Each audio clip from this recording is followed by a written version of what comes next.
This is Fortress on a Hill. Thank you for joining us. I'm Henry. And I'm Danny. We're here to tear apart recent stories about our nation's armed forces and our veterans. We hope you'll take a critical look at what's happening with our military, and we hope you enjoy the show. Now, let's get started.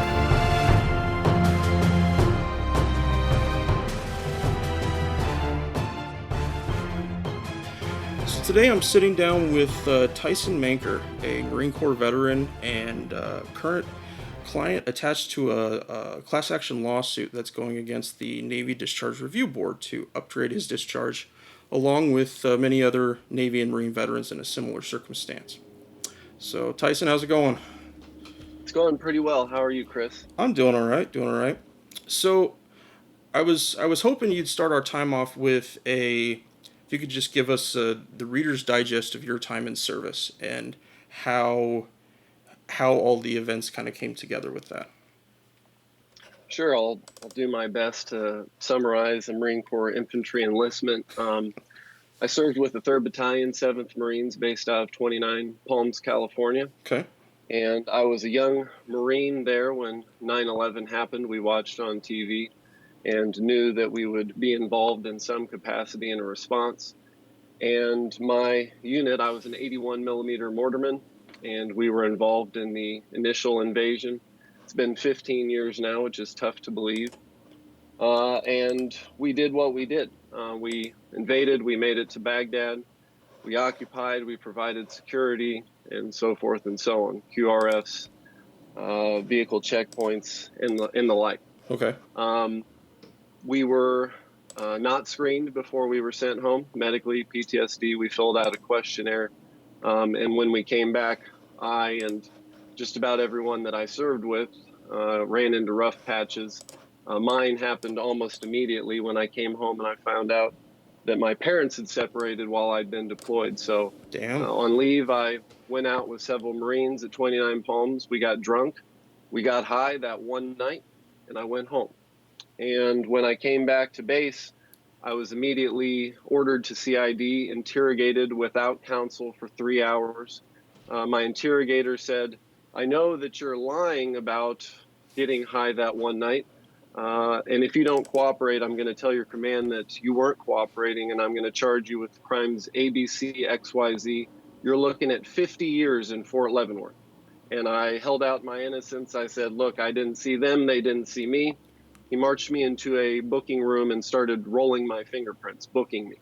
At that point, I freaked out and said, "Hey, man, whatever we need to do, this is not how it's going to go down." I thought I was going to prison right then and there. Yeah. He took me back into his office, typed up a confession, which I signed, and then have never seen ever again. And then I was led on my way. In a nutshell, I was then ostracized, treated like the most toxic, worst Marine ever, even though I was the first non-commissioned officer in my platoon and had high marks. I was an outstanding Marine. I took pride in that. And I was hurting at that time. But I was 21 years old, an infantry Marine, and as Marines are told, you don't hurt, you're not hurting, suck it up. And if it's something that you're feeling, it's weakness, right? So I didn't even realize that there was anything wrong. In a nutshell, I was non-judicially punished NJP Article 15 and charged with using drugs the one time. As anyone who knows what an Article 15 is, that is the officer saying this is minor misconduct. It says on the NJP, I'm certifying that this is minor misconduct. And then while at the position of attention, my battalion commander informed me that I would be administratively separated with bad paper. And there was nothing that I could do about it. So I served my 2 months of base restriction, couldn't leave, couldn't drive, walked down to the battalion, wore my Bravos because our uniform of the day when we came back obviously was camouflage fatigues, but 29 Palms was crowded at the time, so we lived in squad bays once again like we were in boot camp. So no privacy and had to wear my Bravos. Couldn't wait to get out right at that point in time because the Marine Corps had turned on me, my family, and it was just painful to be there. This is a story that I've heard now hundreds of times since we filed this discharge review lawsuit. bad paper Marines and other sailors and even Army and airmen have contacted me and said, I've read your story, and man, that's exactly what happened to me. I felt so abandoned by the service that I'd given so much to, by my brothers and my sisters who I'd served alongside of. And, it's just a national disgrace. So when I left, I had nothing.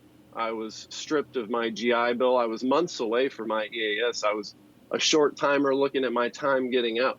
But all of that was taken away in an instant. And so I went home with my tail between my legs and a shell of a man that I once was. I was back home a little earlier than expected. So people said, oh, great, you must be going to school now. Your GI Bill is covering that. How does that work out? And I can't tell you how many times I was asked over the years. And, that's not exactly a painless thing to respond to, No. right? So for many years, I struggled with not only what we had done in Iraq, but the bad paper discharge itself. I'm, at the point now where I've kind of developed a theory about this, and I do believe that there is such a thing as bad paper trauma. It's a trauma that is in addition to any type of moral injury that has occurred from the post-traumatic situations, because bad paper trauma is the national government and the country that we volunteered to serve. We're patriots. We love America. We bleed red, white, and blue. And for our country then to, after years of service, fighting on the front line in war, to turn around and say, you have no honor. You're not a veteran. When you die, we won't show up and give your family a folded flag. That's bullshit. And Absolutely. for many years, it held me down. And the confident person, the successful, outgoing person, the damn good Marine that I was, that's not what I came home as. I came home wound for sound from war and angrier than you can shake a stick at. I was very angry. I was angry at the world in general because of the disgrace that I felt had happened to me, and I thought that I was alone. And so it was only when I was nearly murdered in Texas by a complete stranger that flipped the switch in my mind that, hey, life is short. Don't let this bullshit bad paper get you down. Go back to college. So I took out loans and paid for college twice, more than the average Joe, right? And I put myself through getting my associates, then getting my bachelor's, magna cum laude, political science, studying this government structure that I'd fought for and that had disgraced itself when it treated me and so many others that way. And then I decided to go into law school. And at this point, it was still a self-serving mission. I was on a mission to right the wrong that had happened to me. And I am in law school and I'm studying for my regular courses. And in between all of that, I spent every waking moment studying the UCMJ, military regulations, military law, constitutional law, and basically every federal and Supreme Court case dating back to the existence of this country. And I developed my own petition for the Naval Discharge Review Board. And it was about that time. I went to law school, I believe, in 2011. And over the next few years, there were organizations like Swords to Plowshares and the Harvard Veterans Legal Services and others that started putting out reports about the data on bad paper veterans. And I believe it was Swords to Plowshares report, it's called Underserved, that just blew me away when I read that and realized that this has happened to tens, if not hundreds of thousands of other troops, right? And so it became more than myself at that point when I realized, holy shit, we really have to do something, right? This is a huge problem. During that process, I also started digging up Government Accountability Office reports, GAO reports, that were audits of the military's performance, important things that were relevant to my records and my claim that I felt, including the record that is known as the Post-Deployment Health Assessment.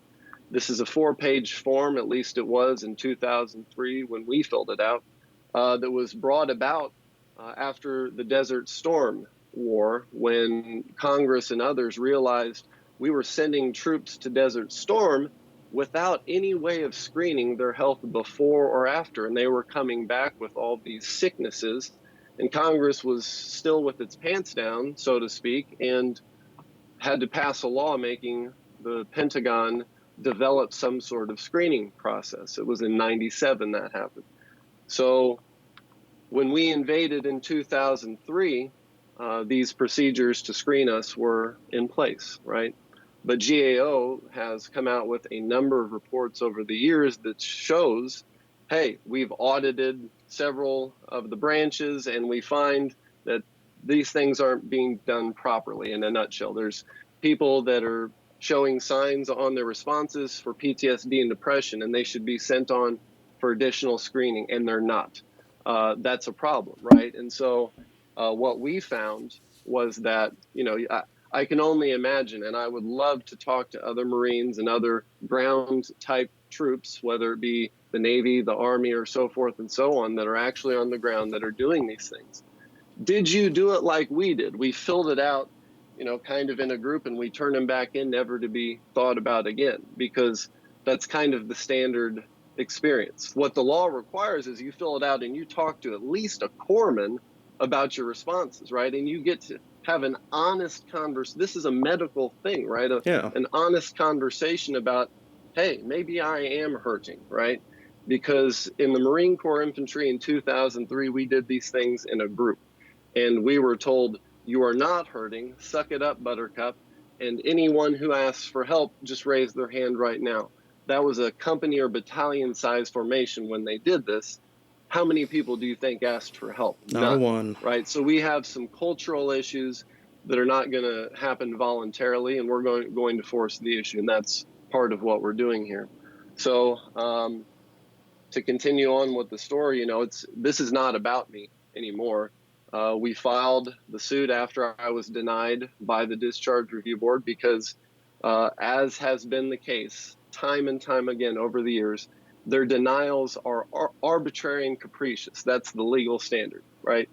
So it really doesn't matter what a veteran does or what they submit as evidence, how terribly unfair their situation is. The discharge review boards have just been flat out denying them, saying, we're denying your petition. And that's that. And so the law requires more than that, and the rights of veterans require more than that. So if you'd like to follow up while I get a drink here, Marco Rubio style. So I'd like to go back to the questionnaire for a second. I assume that the one that I did and at the end of 05 when I came back was almost the same. And it seemed to really fit into that Army notion of cover your ass. You almost like filling out your enlistment paperwork, that your recruiter kind of, guides you a little bit and pokes you a little bit so you make the correct answers, but it's not about being honest about the situation or trying to make better results for guys in your circumstance. I found it really mind-blowing in your case that despite having a clear diagnosis of PTSD and only one instance of misconduct, if we want to call smoking weed misconduct, that you got this less than honorable discharge. I actually spent 2 years, right around 2 years, working for Fort Lewis CID, and my job there was to be the investigator on the other side of your story. I did that for 2 years, and that was one of my main job functions, was to interview people who had tested positive on a urinalysis. And when I started the job, I still fit very much into that paradigm of every drug is bad. If you don't have a prescription from a doctor, you're going to pay the price. And as I started to talk to these guys and go through some of their stories, I began to notice a lot of patterns. And the story that you told about your time, about trying to deal with your pain and then get kicked out, I'd say 70% of the guys that I went through had to go through that exact same thing. And there were battalion commanders and brigade commanders who were willing to let people stay in, do their punishment, continue on with their service. And there were other ones who just threw the book at people. And I never understood it. I felt like it was actually dissuading people from wanting to be in the military, because if you make a simple mistake and then the book is thrown at you, where does the loyalty come in there? Where's the real information? But that was the biggest thing. It was mostly guys that had used weed, and they talked about exactly what you're mentioning about pre-PTSD diagnosis. We all come up with a lot of ideas about why we feel this way, but at the time, we don't know. We don't have a doctor, a psychiatrist, anything, Right. and we also can't articulate that to our chain of command because we're not showing weakness. We don't do that. That's just not what happens. Right. The Army's substance abuse program only protects people if they confess to use prior to your analysis, which to me is if you have somebody who's a legitimate drug addict, how does that make sense at all? Because if you understand the nature of addiction, you shouldn't be doing that to them. But it didn't matter. If you didn't confess first before the UA, they didn't care. But it I really, think it's also important to note too. I totally agree with literally everything you just said, and your perspective from a different point of view is helps kind of fill in the true story of how these things come to pass. yeah, yeah, But I think just about every ground troop can talk about the inoculations that they were given and then the drugs that they were pumped full of mm-hmm. on the ground. And we don't know what the results are, and that's No, often overlooked. But let's talk about this. We got shots with smallpox, anthrax, this stuff that's bubbling up on your arms, and they say don't touch it, and whatever other shots that they give us that now all individually have these various black box warnings from the FDA. yep, Then you throw into the mix, you've got Cipro, whatever the hell that was. So you've got the malaria and the yeah, antibacterial. You got those two.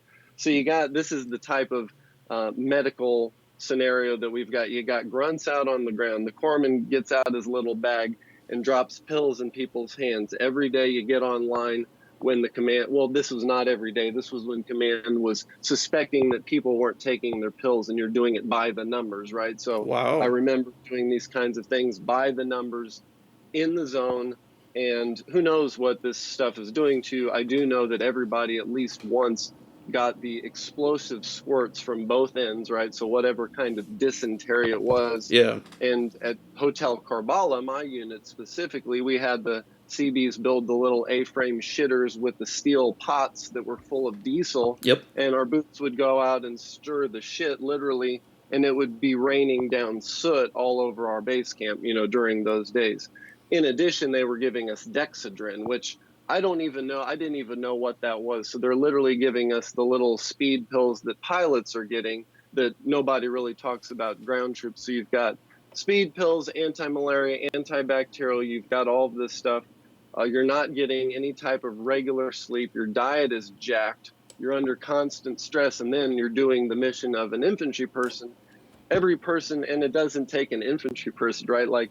And I don't mean to, I want to make it clear that, over time, my opinion on different MOSs has gone from the infantry marine rah-rahing, going around thinking that in the hierarchy of military MOSs, I am superior and everybody is lesser, that's literally what's drilled into your mind as a grunt.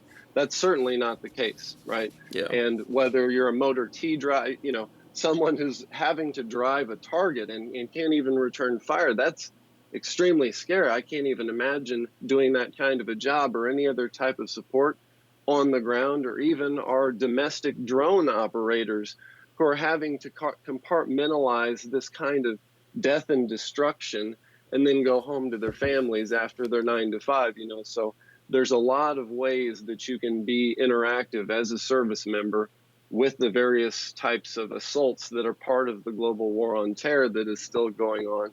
But rambling aside, I'll get back to the point, all of the drugs that they gave us, right? So they're sending us over there, pumping us full of things, and then not even recognizing that. And if you look at some of the black box warnings that have come out for Cipro, for example, or what is my friend, my Army attorney friend would kill me.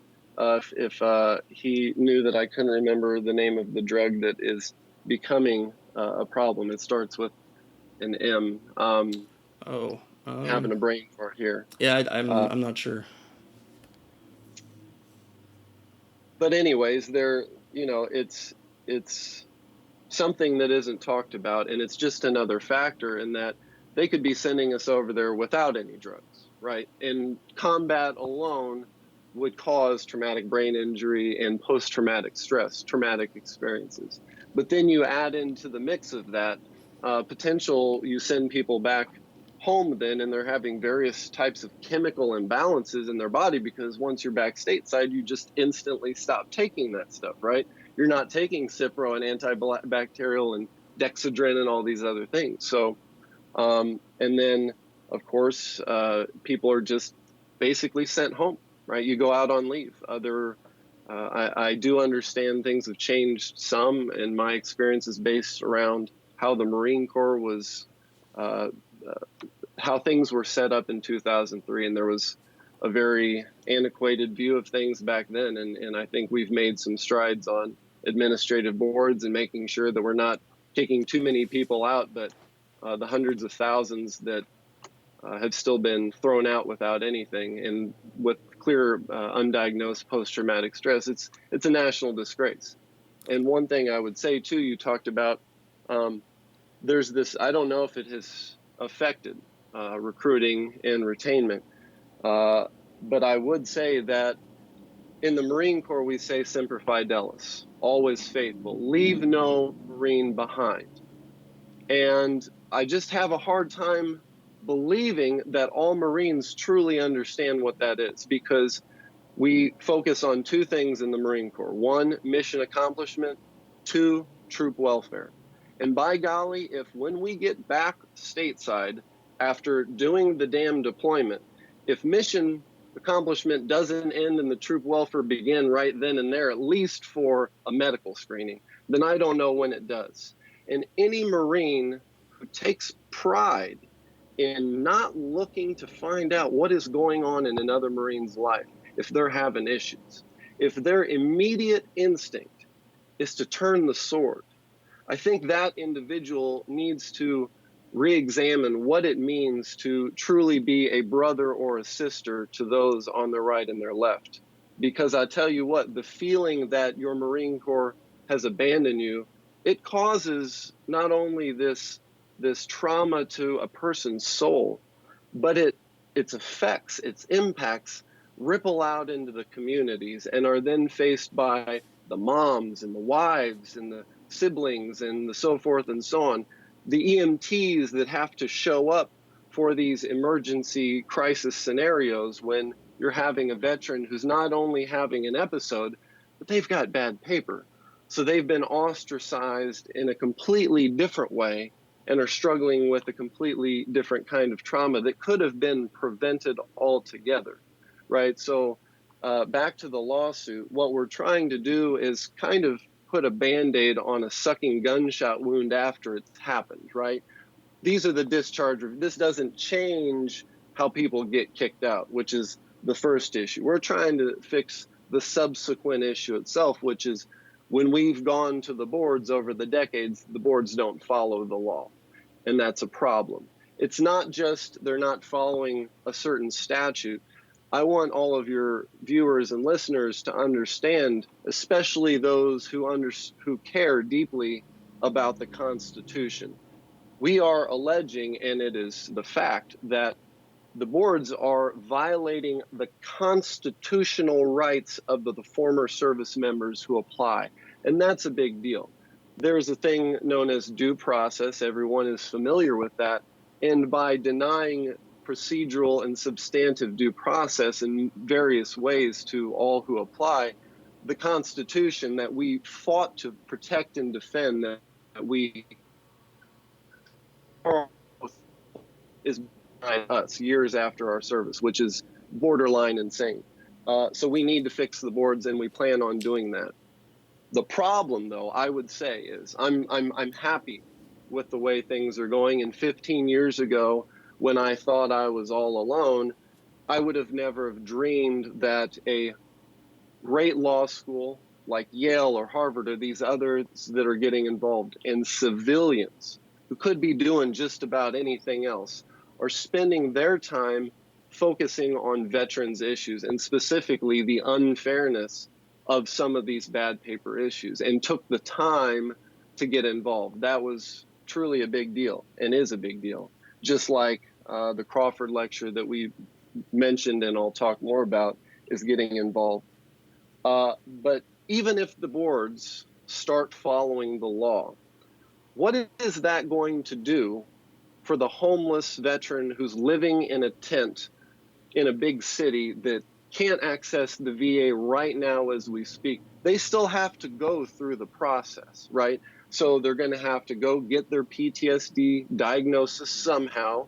Thankfully, the VA has opened its doors in new ways to allow bad paper veterans in the door, right? So they got to go get their PTSD diagnosis. They probably cannot afford a private doctor or private provider. So they go get the diagnosis, and then they still have to formulate a legal argument. And they've got to come up with their petition and their issue points that for the discharge review boards are based on propriety and equity. Now, if you can have, right, look at your face, right? Yeah, If you that's can have any non-legal expert explain what these standards are, the propriety and the equity for the discharge review boards, and then the slightly different standards for the boards of correction of military records, then you win today's prize, because it's just an unfair burden to place on a veteran to say, hey, you serve this country, but the burden is on you to come up with a legal argument to explain to us why we should honor those years of service. It's insane, yeah. right? Completely insane. So there's a couple of things that we need to do legislatively and through the president administratively. For the members of Congress, what we need to do is, thankfully, we had members like Mike Kaufman, Ruben Gallego, former Marines themselves, Tulsi Gabbard, a consortium, a collaboration to pass the Fairness for Veterans Act as a part of the National Defense Authorization Act last year, I believe, the year before. But the problem was what that was intended to do was codify the Hagel memo, which I didn't give background on that, but anyone who's been following this issue knows that the first Secretary of Defense that was enlisted, Chuck Hagel, issued the Hagel memo to kind of give guidance to the review boards, and it gave certain terminology like liberal and special consideration, things like that. They were instructions for the board. And as an executive DoD memorandum, that had that force of law, but it became actual federal law when Congress codified it. The problem was it was watered down, and what is known as a rebuttable presumption was removed, and it was just not as strong on behalf of the veteran. So what we need Congress to do is pass a new Fairness for Veterans Act that will create a rebuttable presumption in favor of the veteran. And what that does is, the starting point then is, if the veteran has bad paper, they meet certain qualifications, has bad paper, has a PTSD or TBI diagnoses, and they submit this and say, it was because of my service-connected injury that mitigated the misconduct, whatever it was that led to my discharge, it is up to the board to disprove that, right? So instead of the other way around. Yeah. And so it just starts the veteran in a much fairer place, and it prevents the discharge review boards from arbitrarily making these decisions that aren't based on facts or evidence. So that's one thing. But back to the homeless veteran. These are, places in largely cities that we drive by and people forget about. But these are some that gave the most on behalf of this country. And it should be a matter of urgency. I mean, we're talking tomorrow we need to do this, because we talk about the statistic of 20 to 22 veterans take their lives every day, and they come from different demographics. I can assure you, some of those, if not all of those, are preventable deaths, that we're sitting here twiddling our thumbs, talking about parades and how much we support the troops without ever doing anything substantively that will change the system and fix the underlying issues. So for those veterans that are totally down and out, that have been disenfranchised from the system completely, we need President Bush failed to do this. President Obama failed to do this. So we're looking at President Trump to do this, and that is issue a presidential pardon to clear the records of all other than honorable, less than honorable, bad paper veterans who were not court-martialed. This does not include bad conduct or dishonorable. These are only administrative discharges where there's very little due process. And if they have a PTSD diagnosis, automatically restore their honor. This was done after Vietnam by a couple of presidents, Ford and Carter, and then there was acts of Congress to fix all of the problems, whether it be draft dodging and people were going to other countries or burning their draft cards or protesting, whatever the case may be. People who didn't even fight were given the opportunity to clear their records, as were bad paper discharge veterans. So ultimately, what we need from President Trump is to take that action so that, the veteran who gave up hope decades ago after their service in Vietnam doesn't have to go through what I did. And that was putting yourself through law school and then getting denied by the boards and having to formulate a legal argument and gathering together a legal team to sue in federal court. That should not be the fair and just course of action that we are asking of our veterans to clear their own damn names. It's a national disgrace. So that's what we're currently working on. I want to ask you about commanders real quick. And we understand, basically that commanders aren't infallible. They're not perfect. They're not all-knowing. But I saw that that annotation in that Days Phillips article from the New York Times about how that long tradition of not second-guessing commanders. And I guess from a standard military point of view, I can understand that. But when it comes to these kind of situations, and I also think military sexual trauma would fit into it as well, that having a board or a team of investigators that would help, that they could the soldier, the sailor, the airman, marine could go directly to those people, but it's not a chain of command matter. And I know that would be difficult to bring about, and I know commanders are always hesitant to give up any authority that they have. But when the boards were started back in World War II, the idea of creating it was that it was a situation that wartime commanders, military commanders, just didn't have time for, and that way that the decisions would be made more judiciously. Excuse me. I don't know if I ever got to the question. So there. what is your your thought about removing these kinds of decisions altogether, as far as the investigations and the adjudications from the direct chain of command, right? A platoon or company or battalion commander. It's specifically, you give the example of military sexual trauma that's kind of been championed by Senator Gillibrand for legislation that would do that very thing, right? Remove it from the chain of command. Again, my perspective is colored by 1999 to 2003 experience with the Marine Corps. So I hope that things have changed some since then, but I can tell that from what I've read now, and I'm very much in tune with these issues. Let me just say, first of all, for the issue of military sexual trauma, when I became aware of this, because I wasn't aware of it at all when I was enlisted, when I started reading and hearing from individuals who were sexually assaulted by not just others in their branch of military service, but others that they served with, I couldn't wrap my mind around about the perpetrator, right? How wrong that is. Yeah. And not just the fact that it's an assault, but the punishment that the victim in that case is being punished. I couldn't even wrap my mind around how wrong that is. Because I compared it to my own situation, and you think, what happened to me was not fair. I self-medicated, and I should have been, potentially in a hospital at that time. I don't know. But it Hmm. was still a choice that I made, and nobody held a gun to my head or anything like that. Yeah.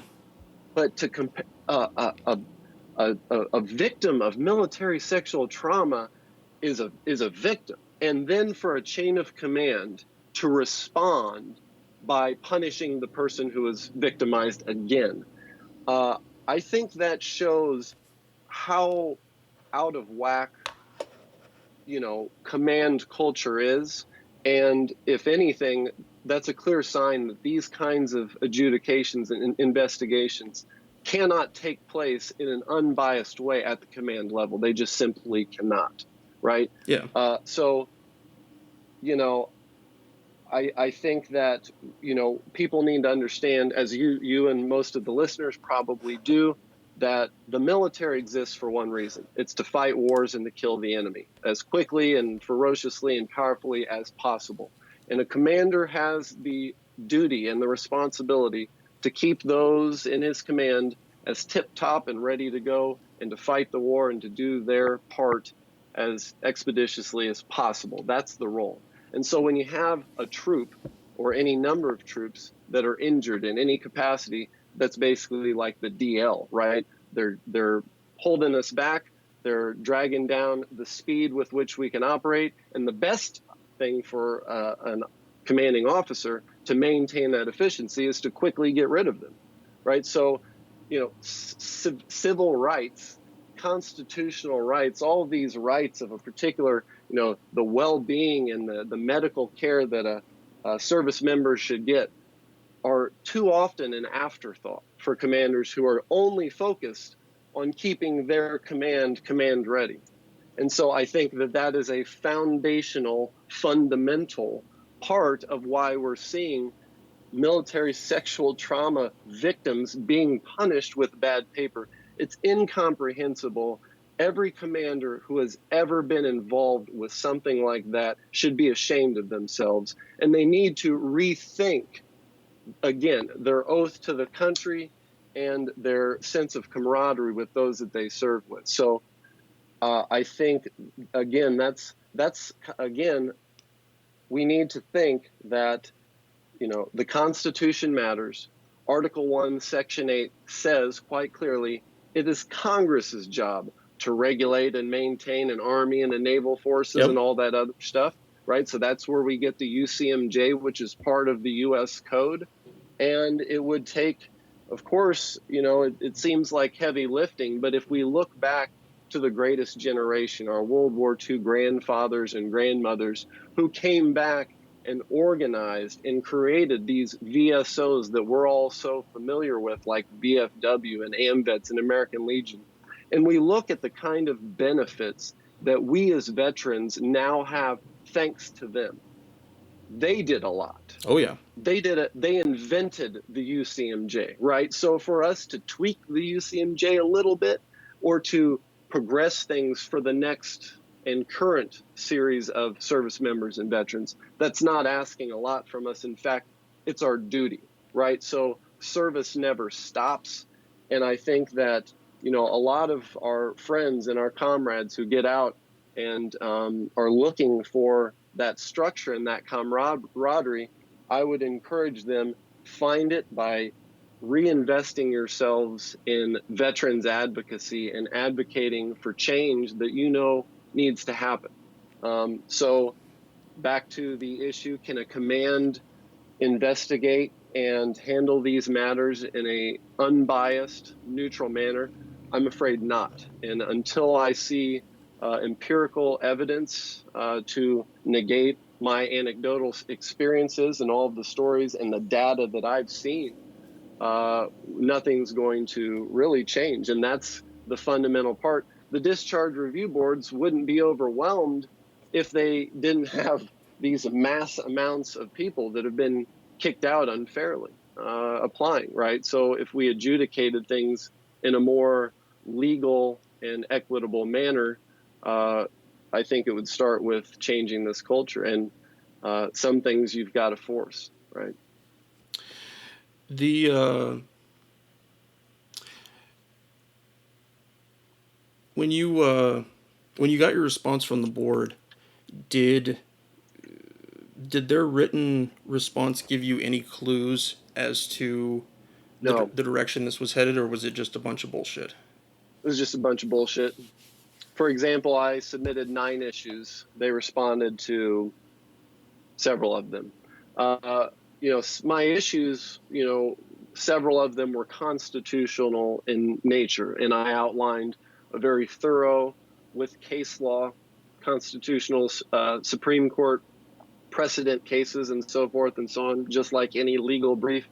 And they would, on one of them in particular, they clumped 3 issues in together. 2 of them were constitutional issues into a paragraph explanation of why I was wrong and I did not deserve any merit on those claims. So when we say arbitrary and capricious, we mean contrary to the law, like literally the opposite of what the law says. They take positions that they don't have the authority to say. They are legally required to explain why certain things are or aren't the case, and they don't do that. So they really provide the petitioner or the applicant no further information to refine their case and to help themselves in their upgrade. So that's another thing that we're seeking. I mean, I'd like to know some of these. I believe from everything I've understood, these are active duty officers that sit on the board. I'm assuming it's some sort of a B billet. They have done a few kinds of tours as officers. They can go get stationed in Washington, D.C. and do this B billet kind of MOS for, I don't know, 12, 16 months. I'm sure there's a set rotation. So they come off the Fleet Active Force, the Fleet Marine Force and the Marines, and they go to Washington, and it's the culture that they just came out of that tolerates this kind of stuff. Yeah. And then they're going to go adjudicate all of the applicants that are veterans that have been out anywhere up to 15 years for the Discharge Review Board. So, it's no surprise that, again, these are not lawyers. They're not medical professionals. And they are being asked to review things that have legal connotations and have medical implications. So it's no surprise that I'm in federal court right now. And the reason is because I understand the law as an attorney and a federally barred attorney. And it's clear that the officers that I petitioned have no idea what the law is. And so those kinds of consequences are why we see the discharge review boards issuing so many denials and why we see so many officers expeditiously forcing service members out with no recognition of their rights and, frankly, illegally and unconstitutionally, right? So there's a lot of work to be done on all of those fronts, and I'm thankful that these are not victims at all, and I apologize for even using that word, but it kind of in that context, these are survivors, right? Anyone who has gone through that, my heart goes out to them, and what they have gone through is something that shows how strong they are. And by, advancing this issue and telling their story, they're showing their courage and their strength, and that's how we're going to change things, right? So Absolutely. It was a very uncomfortable thing for me to do. It many years ago, I didn't even want to talk about it. But I realized that the only way that we're going to affect people is how I've slowly come out of the shadow to do with myself, because I know that I've talked to civilians and I tell them my story. They're in disbelief that this was even possible, whether it be for marijuana or one time or they didn't screen you or whatever else. And I realized, the shock and the disbelief that I saw from civilians over the years resonated in my mind. Holy shit, it's not just me that realizes that this is totally jacked up. Yeah. That this is totally,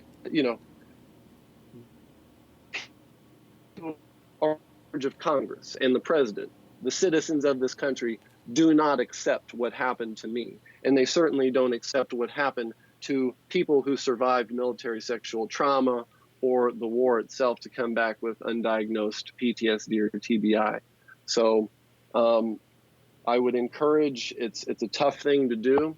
And sometimes we don't want to go publicly with our stories, but over time, hopefully we can share each other's strength to really reach one another. And that's kind of been one of the best things that has happened as a result of this lawsuit. And that is the number of not just bad paper veterans who have contacted me, which I talked to each one of them individually and let them know that not only are they honorable and their service was extremely honorable, the fact that they volunteered to raise their right hand to serve this country, knowing for many of them that they would end up in a foreign land and could potentially die or be maimed or come back.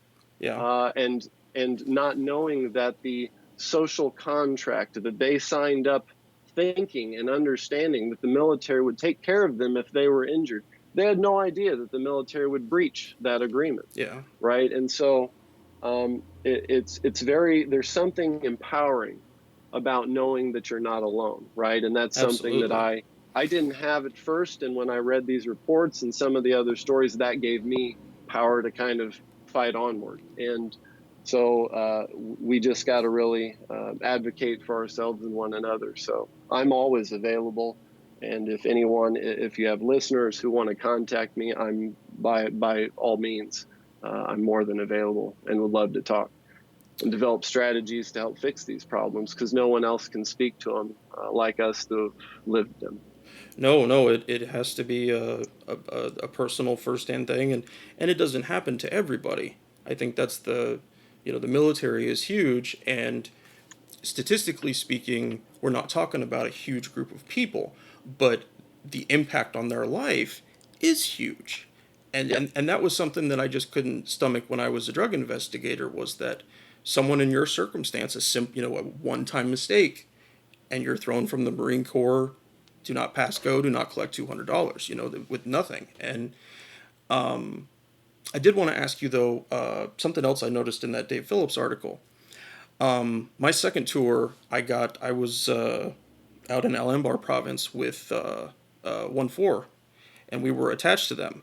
And that was how I spent my deployment, was with Marines mostly. I had my MP squad of soldiers, but it was our job to deal with the Iraqi police stations within their particular sectors. Sounds And familiar. um,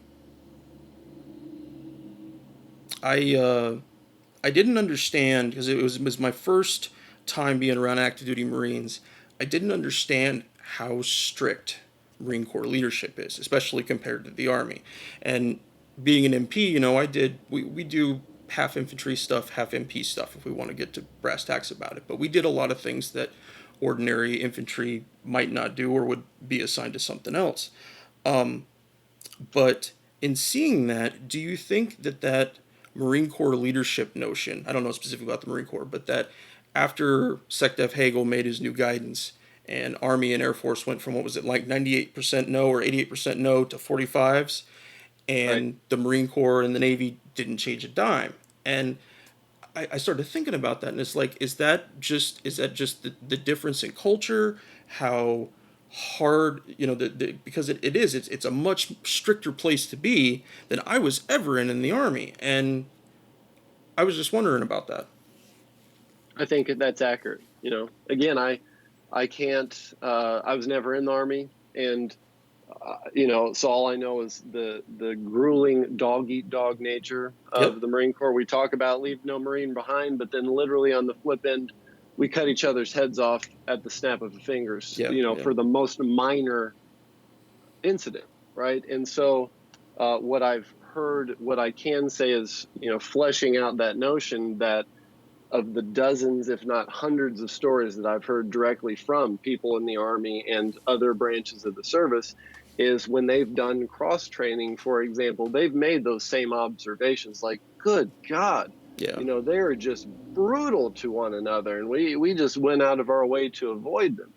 And, it's just the nature of the beast, I think. the Marine Corps infantry needs to be rough and They tumble. do. It Oh yeah, needs to be hard and ready to fight wars. And so it's a tricky thing. And, there's nothing that says, we need to start saying, oh, when troops get back, they can break the law at will. No, it's not that. But we need to start being serious about taking care of one another. Yeah. And to your point about, a commanding officer with little thought to send a troop on their way with the equivalent of a felony, Yeah, to exactly. take away their school, their GI Bill, and potentially further benefits from, the states are doing a lot now here in Illinois and in Texas. They provide full education, and I know a number of other states have added to that over the years. Just all of these things, the VA benefits, the VA home loan, the military burial.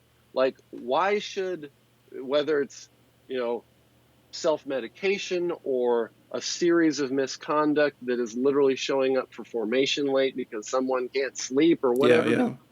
Really? And not only is it caused by the service, right? So you're like, it's the equivalent of out here in the civilian world, workers' comp, right? So you go to a job and you break your leg or something falls on you and you break your back, you're compensated, right? And they see it immediately and you go to the doctor and you get taken care of. But in the military, it's just you act like nothing's wrong.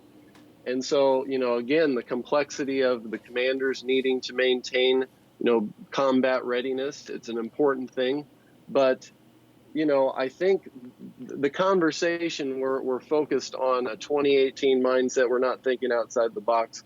Quite frankly, I think we're asking too much of our service members, right? We've got 1% of the population, and there are people that are doing over a dozen deployments, right?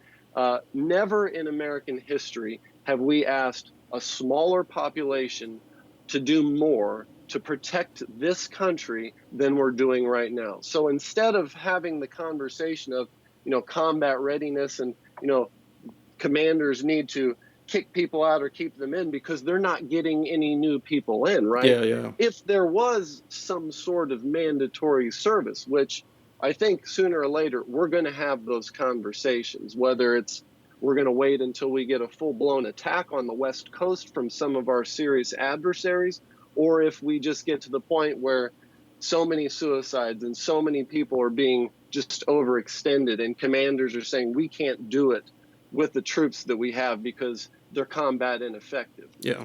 Whenever we have those conversations, I think that's where we're headed. So again, we've had command units that have been asked to do many things, and every unit has performed heroically and with valor. To be asked to do multiple tours every other year is unheard of in the history of modern American warfare. It And is. to fight so many battles in so many continents, I think it's time for, if we're not going to do conscription, at least Congress needs to start having discussions about debating the legality of war. So the AMUF from 2002 is not longer covering all of our battlefronts all over the world. And I know there's been talk recently of a new AUMF, and we'll see what happens. But we really need to have honest discussions, real debate over the legality of war, like I mentioned, but the true costs of war, right? And I think that's another thing that is so widely overlooked. It's basically the meat and the potatoes of what we're talking about today. We're talking about true costs of war that are often overlooked.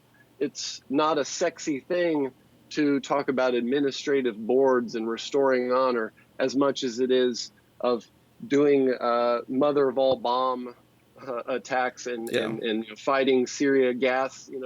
Those are things that grab headlines, and they're atrocious and they're linked to war. But we always seem to have money for the war, for the bombs, and not for just much never else. seem to have the funding on the back end. And I would like to say to that point too, while I've got you,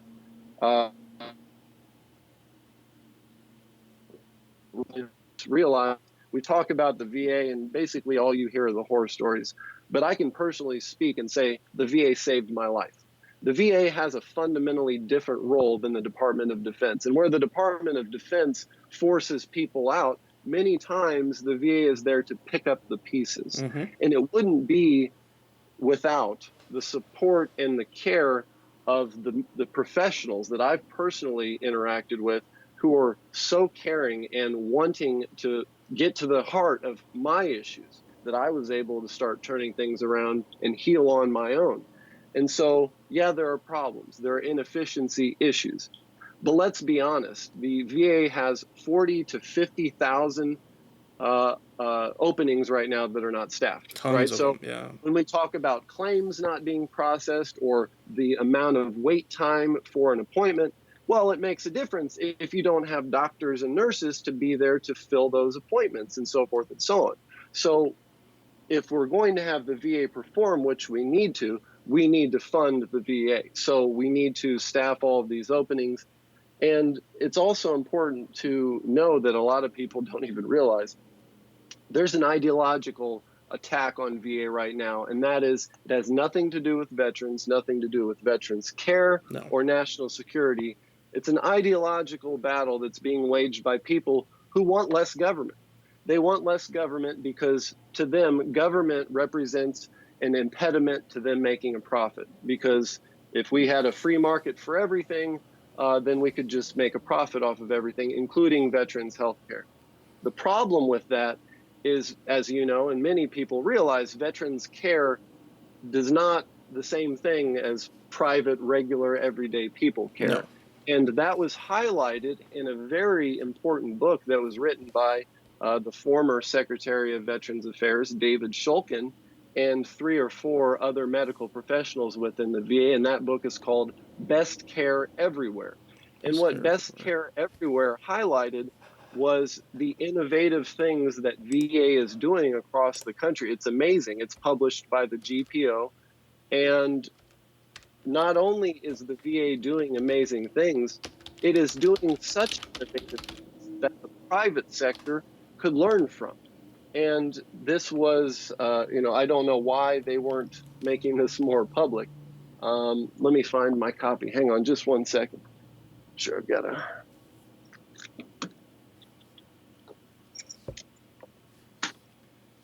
Well, where is it? I don't know where I've got a couple of copies that I would have loved to have held up, but I would encourage anyone to check out Best Care Everywhere by Shulkin.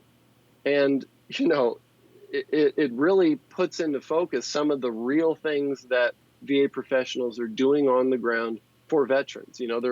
They're having to come up with new innovations to fix the problems that they're seeing. So yes, VA has work to do, but let's not kid ourselves that if we're not going to fund the VA, if we're not going to put staff in that can do the work, we can't turn around and say the VA is not doing a good job. We haven't provided what needs to be provided. So the VA does extremely important work, and I think it's important that we have honest discussions with an honest idea of moving forward and improving and strengthening the VA for sure. Yeah, I utilize the VA for all my care, and I've gotten nothing but exceptional care. I've sent things since 2011. All of my care has been through them, and they've done a great job. But the point you made about the DoD shipping off issues that it has back to the VA, and then the VA has to come up with some kind of solution. Danny had mentioned an idea of why don't when we're doing a new national defense authorization for defense funds, that based on the amount of funding or the amount of manning, I'm not sure exactly how it worked, but that the government has to put so much aside at that moment for veteran care, based upon maybe how many people are sworn in. The connection between those two things needs to be much clearer. But we can't let DoD continually and shove things off that way, hoping that the VA might be able to do something for somebody. That's not the way we should be solving this stuff. I agree. And it's, until just recently, things that you would think are automatically implemented, like using a computer system that the DoD and VA can talk with one another and Yes, share each other's yes. data.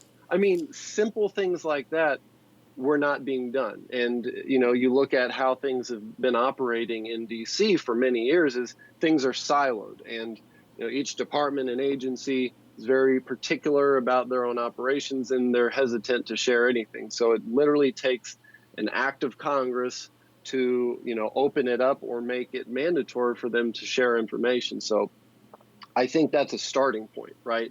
That DoD and VA need to start sharing information. Excuse me.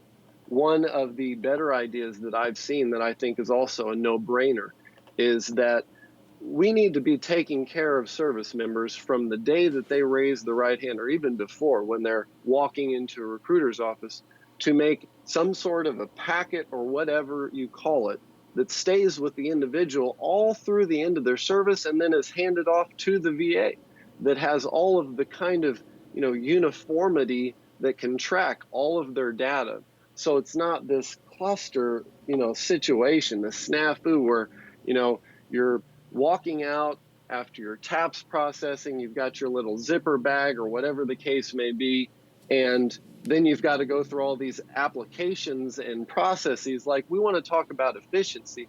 If it was more streamlined, think about all the denials for claims and stuff that take hundreds of thousands of bureaucratic hours. If we just streamline the damn system, it probably wouldn't cost any additional funds to make happen, because although the veterans would be getting their benefits and their care more efficiently, you'd be wasting far fewer man hours going through all the wrongful denials and the lost Oh yeah. records and all of that other stuff. So we've got a lot of work to do, but the solution is clearly not burn down the VA, right? No, Like, no, that's no. quite literally one of the dumbest and most ideological driven, anti-veteran, anti-patriotic, and potentially treasonous, right? You're going against Lincoln's second inaugural, the thing that it's hard to find an American. I'm sure they exist, but someone who says, I don't support the troops. Like, everybody supports the troops in Yeah. theory.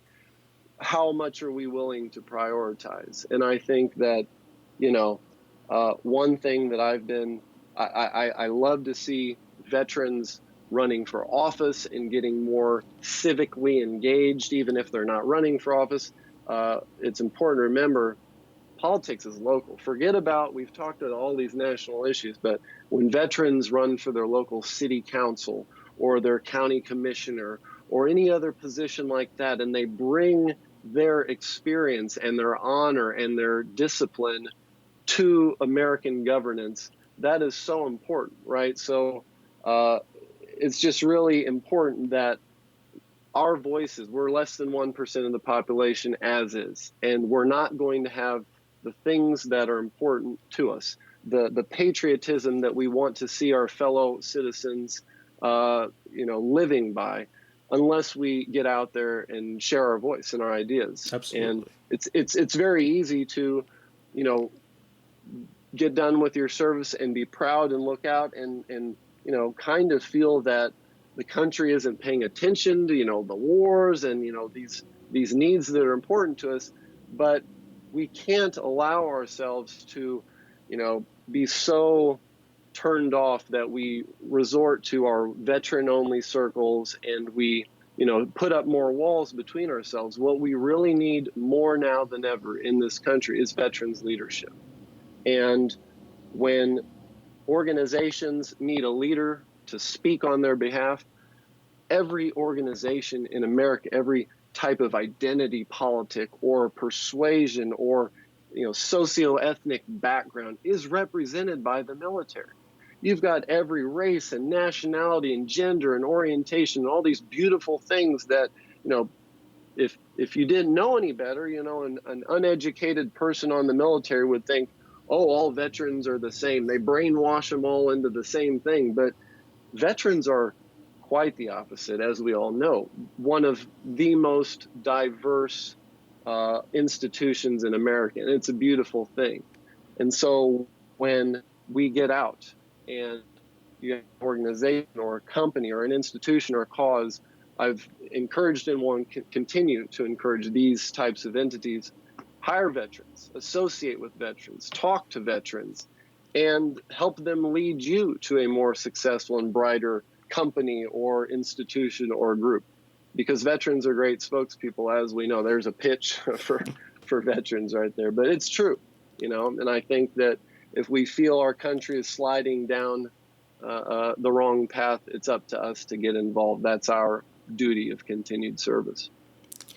I've started telling people and I don't tell people not to thank veterans for their service, but the question to lead with is, tell me about your service. Tell me about your time in the military and what you did and how you felt about it, and to not make it a token statement that people just say because, oh, he's a veteran, I gotta tell him thank you. Like you mentioned, that there's a fabric that veterans bring back to civilian life that is very, very helpful and really, like you said, needed right now in our country. But we don't do a very good job of getting that out there. Like, I really liked your idea earlier about something that would start with somebody at the recruiting office and go to the entirety for their time. And like for guys that, job skills that really don't duplicate out here, what is both DoD and the VA doing to help those guys get skills that are not involved in shooting at people? We talk about leadership principles, we talk about getting these skills, but some of the skills do have to be they have to be divested from how they were learned to fit in.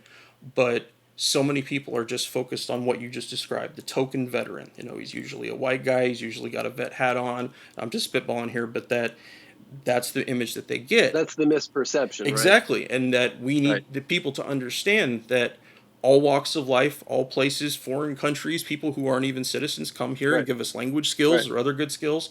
And that's what gives the military its strength. Absolutely, the diversity, absolutely. I would argue. Yeah, no, and but if we're not bringing that diversity of thought back out into the civilian world, we're just shooting ourselves in the foot. Right. Yeah. So I would pitch the VSO that I'm blessed to be working with right now, and I work with a lot of these types of situations. I work with it's a VSO called Veterans Education Success. It was created by our president, Kerry Wofford, who was the chief counsel for the Senate Veterans Affairs Committee back several years ago, when the committee started investigating for-profit colleges and some of the abuses that were uncovered as these companies, education companies, were seeking out federal GI Bill benefit money and some of the tactics that they employed. And it was pretty horrendous, just mind-boggling, some of the emails that they would send each other, get their asses in classes, because it's not about the quality of education or post-graduation employment assistance or industry. No, it's about getting them in class. And they knew that federal law said if we get them signed up for the first day they get them in class, then we get the whole term of GI Bill funding, right? And just so Veterans Education Success started as an organization that were funded by primarily to start by a former veteran, a former service member who had used the GI Bill post-World War II and was very successful, and there was nobody to really handle this problem. So we help veterans that have been, misled by a company or an institution about their GI Bill benefits, and we try and get them some sort of a resolution. So in talking with, and so that's kind of given me the ability to interact with a lot more recent veterans and, veterans who are using their benefits currently or just recently finished using their benefits, and some of the challenges that they've faced and some of the issues that are important to them and to all of us now are, like you talked about, for example, getting credit for your MOS training, right? So, and it's a complex problem. People need to understand that, I think it's totally crazy to think that someone who's, let's say, an electrician in any of the services, they're highly skilled by the time Mm-hmm. that they leave. So to think that they should then start off as a day one apprentice or whatever the case, the same type of day one training that a civilian who has had no training, that makes no sense, right? So we do definitely need to come up with some sort of a system so that veterans can have their the skills that they learn that do translate into some sort of a job of some sort, or some sort of a certification, maybe Yeah. even. But it also, there's the difficulty of, someone like me who is in the infantry, kind of limiting in what that certification Yeah. would Yeah. be, right? I mean, there's no place in the world where I can get out and drop 81 millimeter mortars No. anymore. Like, it's No. too bad, because I wish that I could, right? I would love to do that, even if it was just on the weekend. Yeah. Yeah. So there are those challenges, and maybe, if the problem then lies with, if we start doing that, that's going to literally change how recruitment happens, right? Because new recruits are going to start thinking about their training that they're going to use when they get out more than ever before. And I know a lot of people do that when they select their career now, Yeah. but it'll be even more of a focus, right? And so what if infantry retention numbers go down as a result, Mm-hmm. because people don't see the career advancement? So, and it also goes along with, again, DOD is there to fight wars, and that's okay, as it should be. We do not need to change that. And I would probably easily argue and debate with someone who thought that we should get away from that. It's there to fight wars. And as a matter of fact, I'm all for changing the Department of Defense back to the Department of War. I think that that's a necessary change that needs to happen in time, so that every time we talk about it, we hear the word war, right? We've Yeah. sanitized ourselves to the point where we think that military, unilateral attacks are defensive in nature. And it's been, stretched so far that, people aren't thinking about combat and war in a realistic way. So Yeah. Yeah. just to war again. But to the point, though, about the current Department of Defense, they, to, invest resources in, for example, transition assistance. There are programs that get people ready for the outside world. In all reality, I've heard of several, great debates and panels and discussions about this kinds of things. In reality, if we want to prepare people to leave after several years of structured rigmarole, we need to probably spend a couple weeks out processing, Yeah. right? And Yeah. right now, it's just a matter of days. And like you talked about with the post-deployment health assessment in the Army, it's the same in the other branches. It's basically a check in the box, and here's where you go sign up for. It's not really focused on getting anyone ready for a career, No. because that's not DOD's job, right? No. So I think we will, reasonably face pushback if that's something that we undertake at some point, saying, DOD, you need to do more to, get people ready for when they leave DOD. It's DOD is going to say that's the VA's job, or something else. Yep. So we're here to fight wars and not, transition out, or whatever the case may be. So there are certainly issues, and that's the work that lies ahead. Well, Tyson, I thank you so much for sitting down with me today and talking about all this stuff. Thank you.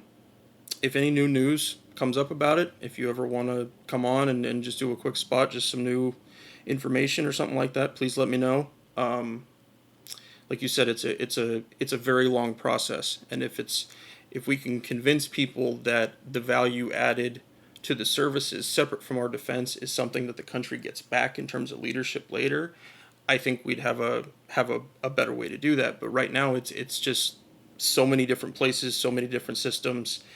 I've been chatting with my uncle, and he's trying to track down service records from the late '70s, and I'm doing the best I can, but I don't, who knows if it's there? Who knows where it is? And that should not be the answer. We have all this technology like DoD and VA system not being able to talk to each other.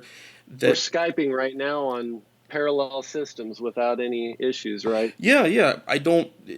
You would think that the investment would be better to do a good one up front so the system works better for longer. But Military management, I guess. Yeah, if I could say on that ending note, people need to understand that the true cost of war, that is all that we've been talking about, society pays them one way or another. They do. Right. And, to think pragmatically and efficiently and try and come up with better systems, it's not just the moral thing to do to say we want to take care of veterans, those that we send to fight the wars, that could be psychologically, emotionally, spiritually, physically injured when they come home.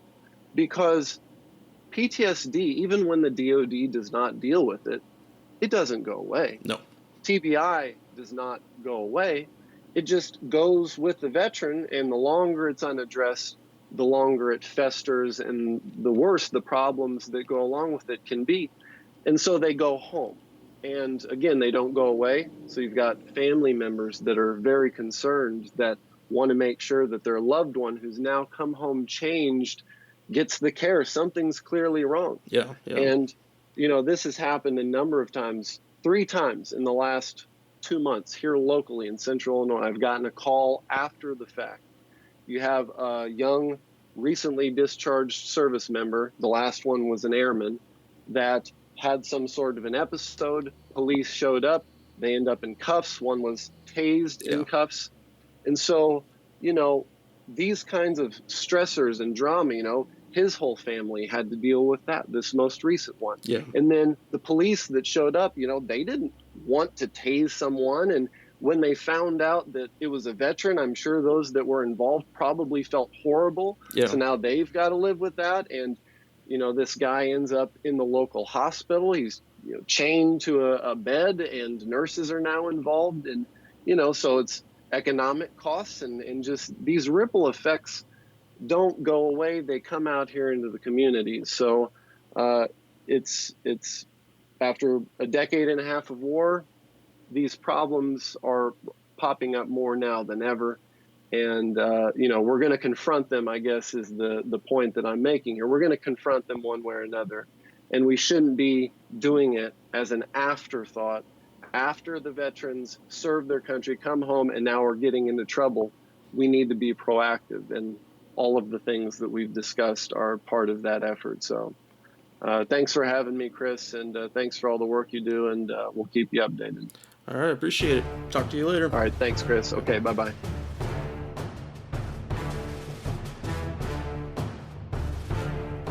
Thank you for joining us today. Please come join the conversation at www.fortressonahill.com. You can also find us on Twitter at Fortress on a Hill or on Facebook at www.facebook.com/Fortress on a Hill. We want to hear from our listeners about the topics and issues pertinent to America's military and veteran communities. And last but certainly not least, analyze your news and its sources very closely. Verify everything you read. And remember that no one, no matter how powerful, are above criticism, especially those with the power to send others into harm's way. We'll see you next time.